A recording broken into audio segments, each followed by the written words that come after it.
네, 안녕하세요. 김성일 K잡설에서 제일 먼저 시작할 잡설 내용은 문화잡설입니다. 문화잡설도 여러 가지 시리즈가 진행될 텐데 그 중에서 제일 먼저 제가 채택한 것은 간송미술관입니다. 간송미술관은 현재 동대문 디자인 프라자 DDP에서 3월 31일까지를 일정으로 간송 대한 콜렉션전이 열리고 있습니다. 너무도 귀중한 유산들이 많이 있기 때문에 혹시라도 이 방송이 빨리 나가게 되면 가보셔라는 의미에서 제일 처음 간송 대한 콜렉션부터 시작하겠습니다. 자, 그럼 파워포인트를 봐주시겠습니다. 보시면 간송 전형필 호를 간송으로 쓰시는데요. 이 간자가 한자로 산골물 간자입니다. 그래서 산골물, 소나무 이런 의미인데 이 간송이란 호를 지어주신 분이 위창 오세창 선생입니다. 나중에 충분히 말씀을 드릴 텐데요. 위창 오세창 선생과 전영필 선생은 뗄래야 뗄 수 없는 관계에 계신 분입니다. 그래서 호를 간송이라고 이름 붙여 주었습니다. 그래서 이제 간송 선생에 대한 설명부터 시작하는 것이 마땅하다고 생각합니다. 그래서 시작하겠는데요. 간송 선생님 제가 첫 장에 사진부터 지금 보여드리고 있는데요. 여러분 보시기에는 어떻습니까? 이 사진이 1928년도 사진입니다. 그 당시에는 뽀삽이 없었겠죠.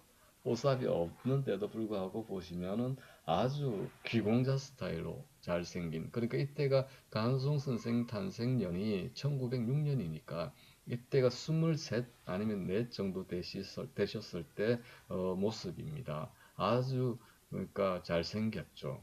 뭐 그렇고 보시면은 입술이라든지 이런 것이 굉장히 어지가 단호하고, 그리고 눈매는 굉장히 온화한 그런 모습을 우리가 알 수가 있는데요.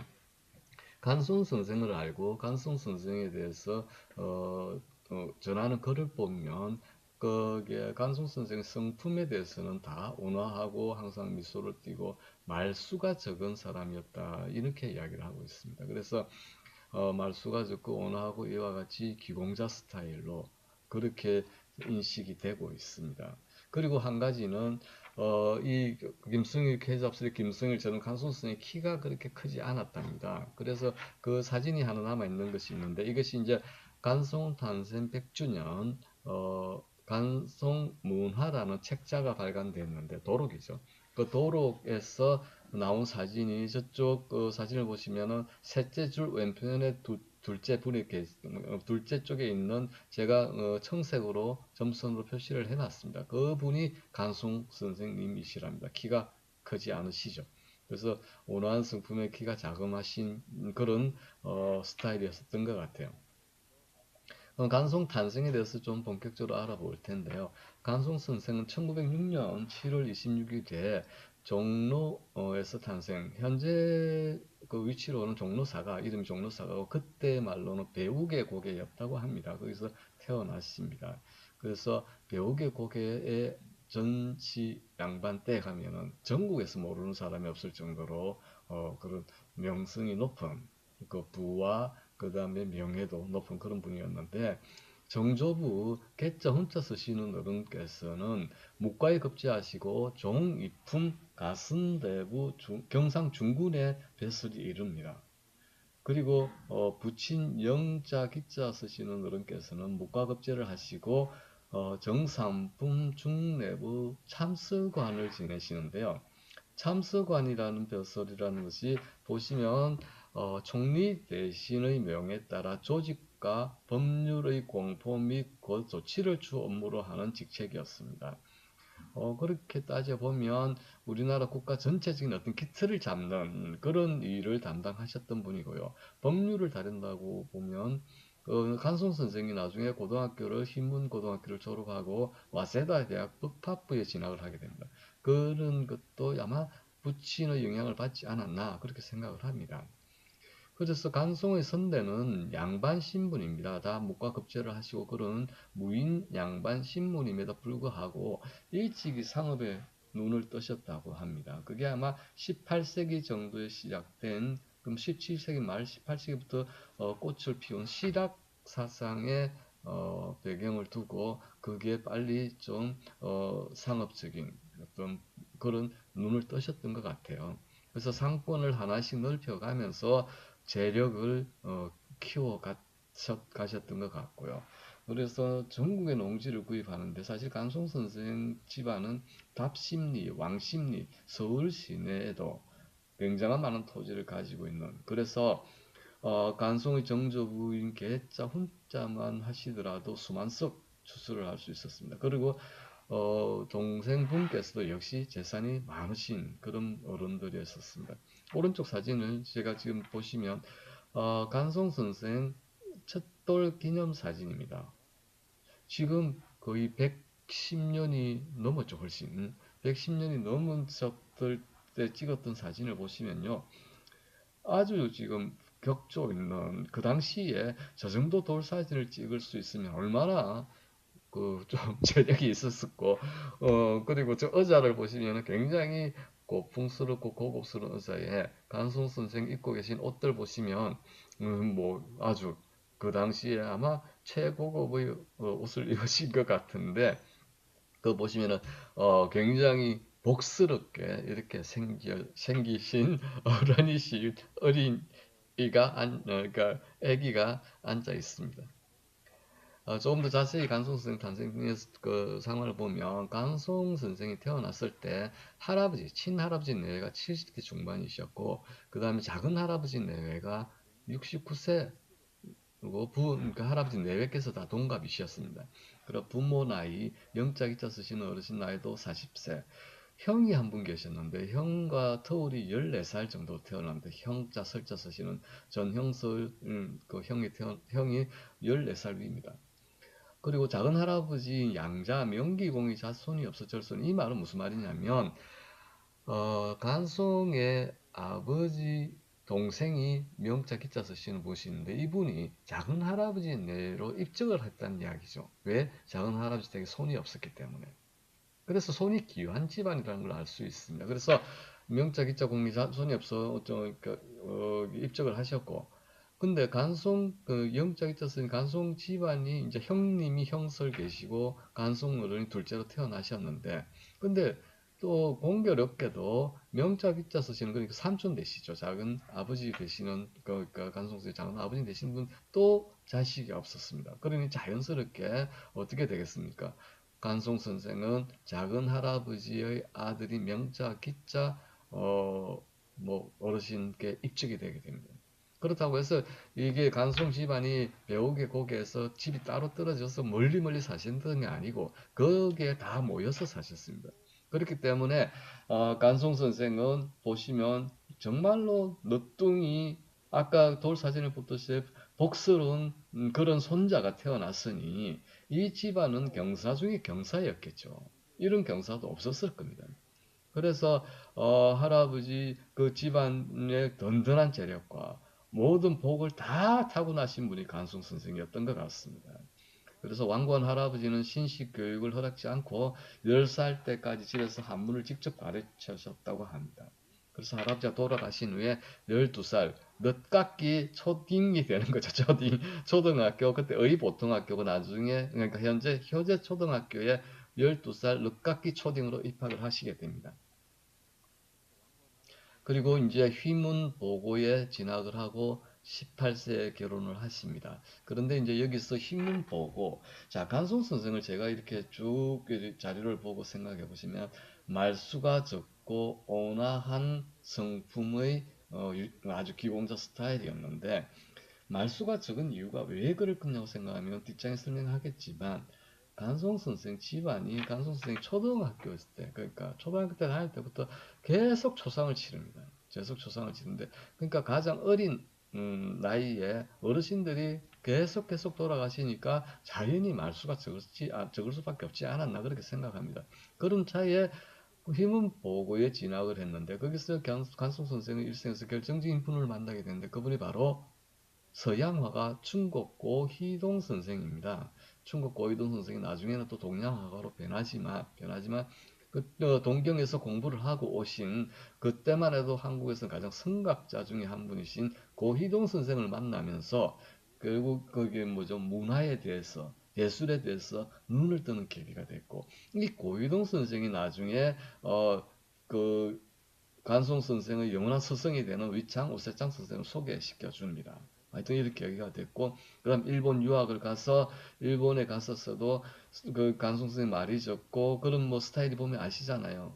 보면 샌님이라고 할 수 있을까요? 그러니까 집에 그 책을 좋아하는 그런 무슨 그런 뭐 스타일이었었던 것 같아요. 그래서 일본에 갔어도 거기 식민지에 아무리 잘 살아도 식민지의 학생은 유학원 학생이잖아요. 그때 시간 날 때마다 서점을 찾아가는 게 어떤 취미, 버릇 이런 것이었다고 합니다. 그래서 와세다 법학대학을 졸업하는데 곰곰이 생각해 보시면 지금도 와세다 법학대학 가기 힘들 텐데 그 당시 한국에서 식민지 국가의 학생이 와세다 법대에 입학을 했다, 졸업을 했다, 공부를 굉장히 잘하셨던 것 같습니다. 지금 남아있는 사진들 보시면 이 사진이 휘문 그 고등학교에 다닐 때 야구부 주장을 하실 때 사진입니다. 이게 보시면 둘째 줄에 왼쪽에서 두 번째가 간송 선생입니다. 그래서 휘문 고보에 입학하셔가지고 야구부도 하셨고 축구부도 하셨고 운동을 굉장히 활달히 하셨던 것 같아요. 그러니까 고등학교 시절에 활동력이 강하고 공부 잘하고 뭐 집안 개하고 요새 말하면 거의 뭐 엄친아 중에서도 엄친아 그러셨던 분 같아요. 물론 운동을 하니까 끝나면 회식 담당은 간송 선생이셨겠죠. 재력이 그만큼 따라오는 사람 없으셨고 그리고 그러니까 남을 거들기를 좋아하시고 이런 분이셨기 때문에 뭐 운동 끝나고 하면 뭐 종들 모선들 시켜서 음식 나르고 뭐 이렇게 하지 않았었겠어요. 그 정도로 남을 잘 보살피는 그런 성품이셨습니다. 아마 그때 학생들은 재밌었을 것 같은데 하여튼 이 보시면 이게 지금 오사카 중학교하고 시합을 했는데 잘 모르겠어요. 자세한 거는 모르겠지만 우리나라 야구가 들어온 지 옛날에 YMCA 영화였던가요? 그 야구 영화였던 것 같은데 들어온 지 얼마 안 됐었는데도 불구하고 일본을 이겼던 그 기념으로서의 사진을 찍은 겁니다. 참 재미있죠. 근데 그 사진 찍은 분들이 다 보면 응숙한 그런 표정으로 사진을 찍고 있는데 재밌긴 재밌습니다. 그리고 이 사진이 와세다 대학 법대에 들어가고 재학하실 때 모습입니다. 어떠세요? 지금 보시면은 지금 보시기에도 뭐 옷이라든지 이런 것이 굉장히 고급스럽죠. 그리고 스타일도 보시면은 정말 여성분들이 좋아할 그런 미남이시잖아요. 그런 미남의 뭐 성품까지 뛰어나셨고 재력도 좋았으니까 감히 뭐 상상에 맡기겠습니다. 아, 그러면 이제 간송 선생이 문화재를 수집하려면 필수적으로 따라야 될 것은 재력입니다. 재력. 그러면 재력은 어떻게 해서 생겼을까 하면 간송 선생이 본격적 미술 수집을 하기 시작한 예술품을 우리나라 민족 예술품 수집하기 시작한 게 20대 초반입니다. 그러니까 자연히 재산을 물려받으신 건데요. 그 배경을 좀 말씀을 드리자면 할아버지께서 돌아가신 것을 시작으로 이게 초등학교 말년 정도입니다. 시작으로 다음에 양가의 할머니, 양가라면 아까 여기 작은 할아버지의 할머니가 되시겠죠. 돌아가시고 그 다음에 양가 조부 작은 할아버지 돌아가시고 두 달 뒤에 생가 조모 돌아가시고 3년 동안 계속 곡성이 나면서 어르신들이 차곡차곡 돌아가십니다. 물론 그때 이미 70대, 69세, 70대가 좀 넘으셨기 때문에 태어날 때 70이셨으니까 간송이 초등학교 다닐 때가 벌써 뭐 15 있을 때니까 연령도가 한 80에 가까우셨던 분들이니까 그때만 해도 굉장한 장수를 하셨던 그런 집안은 맞습니다만 그분들이 다 돌아가시는 그런 상황이었습니다. 그래서 이렇게 장례를 계속 치르는 도중에 정말로 그 큰일은 뭐냐면 형이 14살 위에 형이 28세의 나이로 후사도 없이 돌아가십니다. 정말로 날벼락이죠. 날벼락이죠. 이렇게 돌아가시니까 고등학교 졸업 시절에 그때만 해도 상속세가 없었잖아요. 그리고 지금 이제 간송 선생이 유일한 그 어떤 상속자가 됩니다. 양가에. 그러니까 양가라는 건 여기서 양가는 그 입적된 게 아니라 친할아버지, 작은할아버지 모두 합쳐서 유일한 상속자가 됩니다. 그래서 고등학교 졸업 시절 이미 양가 집안 도합 합쳐서 10만 석의 추수를 할 수 있는 땅을 상속받습니다. 그래서 유일한 집안 종손으로서 자리를 잡게 되는 거죠.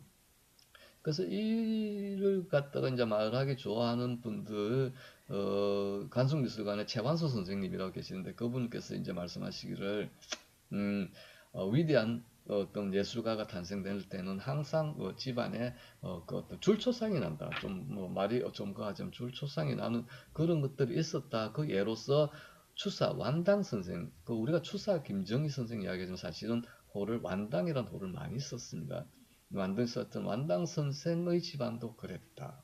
뭐 이런 뭐 예를 드는데 뭐 그렇게 뭐 좋은 일은 아니지만 하여튼 이렇게 공교롭고 어떻게 보면 지금 생각하면 뭐 저 같은 그 사람들 입장에서 보면은 어떻게 보면은 좀 뭐 하늘에 내린 뭐 어떤 계시 계기 뭐 이런 거 아니었을까? 왜냐하면 재력을 그러니까 뭐죠 우리나라 문화를 지킬 수 있는 잠재력을 가진 분들한테 고스란히 모아주는 그런 그 뭐 어떤 하늘의 어떤 계시 하늘의 뜻이 아니었을까? 뭐그 어, 그냥 상상을 해보는 거죠. 제 입장에서 봤을 때나 우리 또 지금 현재 우리가 누리고 있는 간송미술관의 어떤 뭐죠 차지하는 역할을 봤었을 때 그런 배경으로서 간송 선생은 재력을 가지게 됩니다. 그래서 근데 이제 그 간송 아까 제가 말씀드렸던 100주년 기념 간송 문화 그 책자 도록 안에 그 좀 슬픈 사진이 여기에 있습니다. 여기에 보시면 간송이 아까 이야기했던 그 초등학교 졸업할 때 사진인데 보시면 오른쪽에 한, 둘, 셋, 넷째 줄 끝에 계시는 분이 역시 키가 작으시죠? 간송 선생입니다. 근데 보시면 어떻습니까? 여기 교복에다가 하얀 옷을 그러니까 소복, 그 상복을 입고 계시죠. 그러니까 집안이 내내 계속 조상을 치르다 보니까 졸업 사진에도 저렇게 상복을 입고 이제 찍는 그런 또 슬픈 사진도 있습니다만 보시면 지금 제가 이제 간송 선생 소개 첫 시간 첫 동영상에서 이렇게 탄생과 재력의 배경에 대해서 말씀을 드렸습니다. 그래서 이제 그 다음 동영상에는 간송 선생님의 철학에 대해서 또